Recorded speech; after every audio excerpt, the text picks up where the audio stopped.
Let's discuss the newest Auburn Tiger.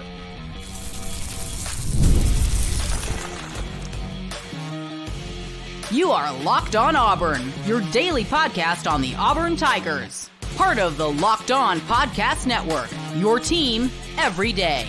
Yes, welcome on into Locked On Auburn, your daily Auburn Tigers podcast. I'm your host, Zac Blackerby. Thank you so much for making Locked On Auburn your first listen every single day. Yes, we're joined by Luke Robinson, host of Locked On Bama. Some people call him Roll Tide Luke. Hello, Luke. So good to see you. So good to see you. I am not Roll Tide Luke, but you can leave that there. I think it's hilarious, so I'm going to leave it. Auburn picked up Jahquez Robinson, former Alabama defensive back, former Colorado defensive back. And this news kind of comes in lieu of there being a lot of chatter about Tyler Scott potentially missing an extended amount of time with an injury. We'll see. That still kind of seems to be rumor, but there seems to be a lot to it with them also signing somebody. It kind of makes a ton of sense. So Jahquez Robinson, like you look at the two places he was at the timing, it's like, okay, you assume he's got a relationship with Charles Kelly, but he didn't really play a whole lot. So Luke, as far as, you covering Alabama when he was part of the team, what was the conversation around Jahquez Robinson? All right, let's do this like you're supposed to do a management technique. First of all, no relation between Jaqhuez and me. Just letting you know. And probably good for Jaqhuez and all of you. But, Nick Saban liked him, so there has to be something about that. Look, he was in part of the 2019 class for Alabama, pretty good class, and he was like the number 32, 33 ranked cornerback, 6'2", lanky, can safety, could play cornerback. So I feel like he's versatile, but let's also call a spade a spade. He wasn't playing, and it didn't look like he was on the path to be a starter. Now, was he on the path to play? Probably, if things had progressed. But now with the transfer portal, and again, Charles Kelly left for Colorado. I think Charles Kelly liked Jahquez Robinson. I think Jahquez Robinson likes him, and and Colorado is a good landing spot for everybody in the transfer portal, apparently at least once.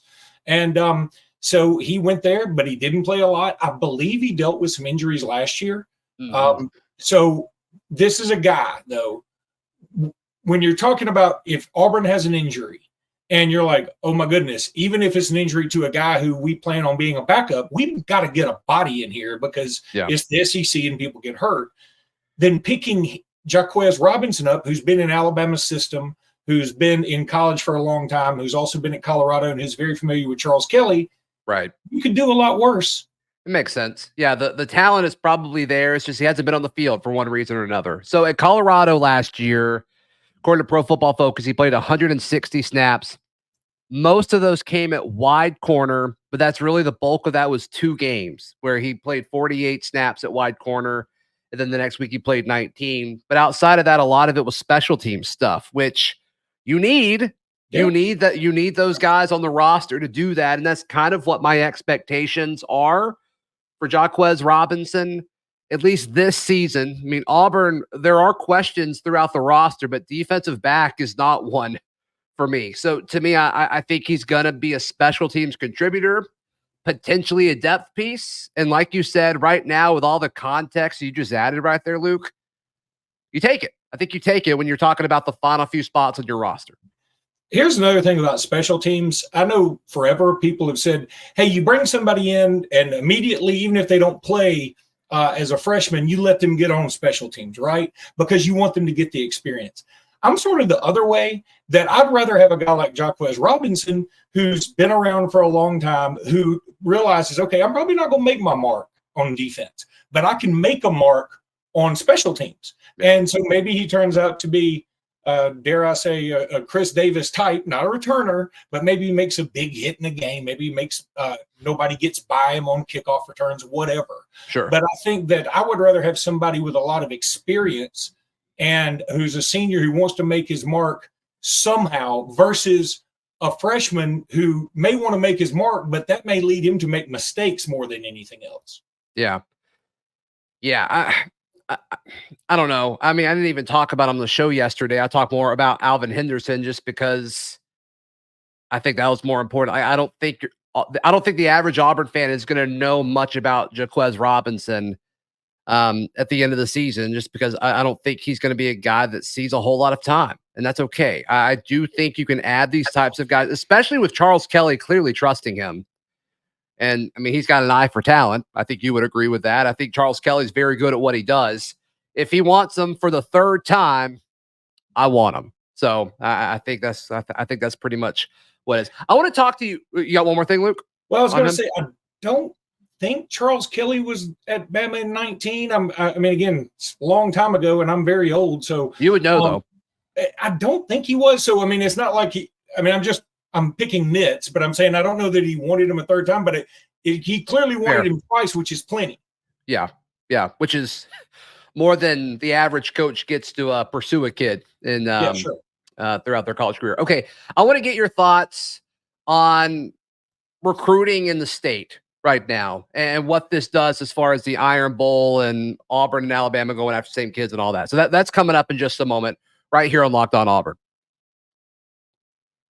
Today's show is brought to you by our friends at FanDuel. FanDuel's America's #1 sports book. And look, I love sports. But right now, during the summer, sportsing isn't always as active as we would want it to be. Sure, most of us love the MLB, and you can, of course, wager on anything you want regarding Major League Baseball and futures for college football. But this summer, FanDuel, they're hooking up all their customers with a boost or a bonus daily. That's right. There's something for everyone every day, all summer long. So head over to FanDuel.com/lockedon and start making the most out of your summer. FanDuel's the official sports betting partner of the MLB and the Locked On Podcast Network.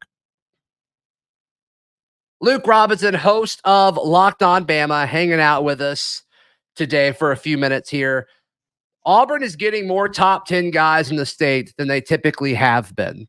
And of course, the response to that, if you're Alabama, is, well, they're getting guys from outside of the state. They've got a top 3 class consensus across the board.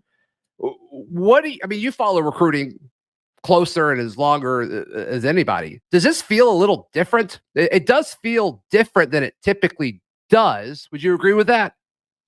I think it feels different to probably guys your age because y'all are used to Nick Saban pretty much getting whoever he wants in the state for the most part. And, Nick Saban very famously in his first signing class, he just, ran roughshod over. Sure. And part of that was because Tommy Tuberville was kind of a lazy recruiter, especially at that time. And part of it's because Nick Saban was the greatest recruiter of all time. That's Senator Tuberville to you, by the way. I'm sorry, Senator Tuberville, yes. I will just leave that there. Sure. But I do think here's the thing. I'm not trying to be wishy-washy, but I think that both sides can be right. Like Auburn's like, yeah, we're dominating the state. And Alabama's like, yeah, we're getting all we want everywhere else. And right. I think both of them are doing fine. I don't think this is a clear winner here, because Alabama is clearly doing well nationally. Right. And look, there are a lot of races that still aren't over in the state. I think there's going to be some shuffling in the rankings eventually too, in state-wise, because there always is. Because some guys blow up on the scene, et cetera. Some guys sink in the rankings. So I think all that's going to happen. But again, I think this is a positive for Auburn because I do think I'm a big proponent of dominating the state. But I learned very early on with Saban, like, hey, I might like them because I'm part of the AHSA radio network. I get to go call these guys at the Alabama Mississippi All-Star Game and state championships. I get to call them in the Champions Challenge or the Kickoff Classic at the beginning of the year. And I'll fall in love with these guys. And I'm like, hey, I hope Alabama offers them. And the next thing you know, Saban's not even, or Auburn's not even giving him a sniff. And then he goes somewhere else. I'm like, he's going to be a star. And he doesn't do much. So it tells you I might not be the best person to judge some of these cats, but I just love them because they're in state. But I like an Alvin Henderson. If Alabama had gotten a commitment from Alvin Henderson, I'd be happy. But do I think Alvin Henderson? I heard another Auburn show today talking about Alvin Henderson. Plays in small classification. So did Derrick Henry. Derrick Henry's a freak of nature. Alvin Henderson's very, very good. But they're not the same thing. And So I think both things are true. And then I look at something like, hey, what Alabama and Auburn should both be doing and both be concerned about is that Ohio State just come in here and got Naheem Alford and Zion Grady. Now, Zion Grady, in the end, probably wasn't quite as pursued. Yeah, I don't think he was a take by either one of them when it was all said and done. Yeah. He obviously was for Saban for some reason. And again, it's one of those things like Saban may have loved him for his fit, just like Saban loved Jahquez Robinson at one point. Good point. Sure. And then this particular staff, I remember our Locked On resident recruiting expert was sort of puzzled that this particular staff didn't reach out to Zion Grady at all. Yeah. And then Auburn did, and it seems like Auburn backed off a little bit. So, maybe Ohio State comes in. It looks like they win a war, though, doesn't it? I mean, because they get Naheem Alford, who's the best prospect in the state probably, and then they get Zion Grady, who a lot of people have as a high 4-star. So it feels like they win, right? Right.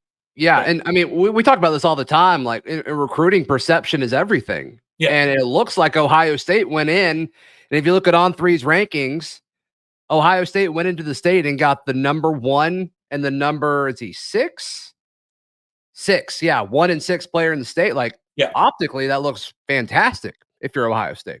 It does. And I'm going to say this. I have no problem. I was hopeful that Alabama would be able to sway Naheem Alford. And then I was wondering if Auburn would be able to sway him. I don't think either one of those things are going to happen. I think he ends up at Ohio State. I 100% believe that. That's part me guessing and part me knowing some stuff. And I believe that he ends up at Ohio State for real. And again, more power to him. He can go to Ohio State and do well because Ohio State's a great program. They'll always make the playoffs. They don't win it a lot, but they make it a lot. Yeah. I mean, there's a ton of pressure on DeBoer this year. There's no question, but there's infinitely more pressure on the staff at Ohio State right now. I mean, with Michigan winning it all last year and just the overall pressure, I think there's a ton there. So I would say Ohio State is, I mean, I know this isn't Locked On Buckeyes, but I think they're one of the more intriguing teams in the country because you look top to bottom, every position, they have as good a players as anybody with the glaring exception of quarterback. And their schedule, kind of backwards the way that has been up there. Exactly. Yeah. And their schedule is such that, I mean, they should moonwalk into the playoffs. But, when you get in there, it's all bets are off. I mean, if they run up against a Georgia, a Bama, or Texas, I mean, I would like any three of those guys against them. But, based on just the quarterback situation. And just the inability for them to win big games right now under Ryan Day. It just hasn't happened consistently. So we'll see. We'll see. But hey, thanks for hopping on for a few minutes, man. How can people, if Auburn folks want to check out the other side of the rivalry, because man, it's hostile. How can people check out everything going on with you guys?